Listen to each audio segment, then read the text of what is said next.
ടുനെറ്റ് news കാലാവസ്ഥാ വാർത്തയിലേക്ക് സ്വാഗതം. തെക്കുപടിഞ്ഞാറൻ ബംഗാൾ ഉൾക്കടലിൽ ഇന്നലെ രൂപപ്പെട്ട ഫിഞ്ചാൽ ചുഴലിക്കാറ്റ് ഇന്ന് തീരം തൊടുമെന്ന് കേന്ദ്ര കാലാവസ്ഥാ നിരീക്ഷണ വിഭാഗം. ഇന്ന് വൈകുന്നേരത്തോടെ തമിഴ്നാട്ടിലാണ് ഫിഞ്ചാൽ കരയിൽ പ്രവേശിക്കുക. തമിഴ്നാട്ടിലെ കാരക്കലിനും മഹാബലിപുരത്തിനും ഇടയിൽ പുതുച്ചേരിക്ക് സമീപം മണിക്കൂറിൽ പരമാവധി 90 കിലോമീറ്റർ വരെ വേഗത്തിൽ കരയിൽ പ്രവേശിക്കാനാണ് സാധ്യതയെന്ന് കേന്ദ്ര കാലാവസ്ഥാ നിരീക്ഷണ വിഭാഗം അറിയിച്ചു. ഇതേ തുടർന്ന് വടക്കൻ തമിഴ്നാട്, പുതുച്ചേരി, തെക്കൻ ആന്ധ്രാപ്രദേശ് തീരങ്ങളിൽ ചുഴലിക്കാറ്റ് റെഡ് മെസ്സേജ് പുറപ്പെടുവിച്ചിരിക്കുകയാണ്.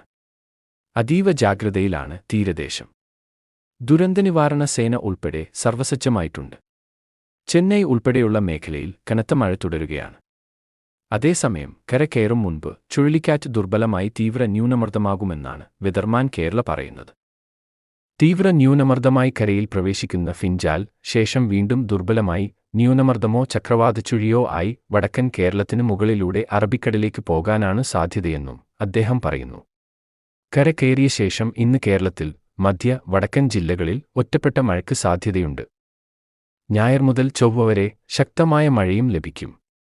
തിങ്കൾ, ചൊവ്വ ദിവസങ്ങളിൽ അതിശക്തമായ മഴയ്ക്ക് സാധ്യതയുണ്ടെന്ന് കേന്ദ്ര കാലാവസ്ഥാ നിരീക്ഷണ വിഭാഗം അറിയിച്ചിട്ടുണ്ട്. കാലാവസ്ഥാ വാർത്തകൾ കൃത്യമായി ലഭിക്കാൻ ചാനൽ സബ്സ്ക്രൈബ് ചെയ്യുക. നന്ദി.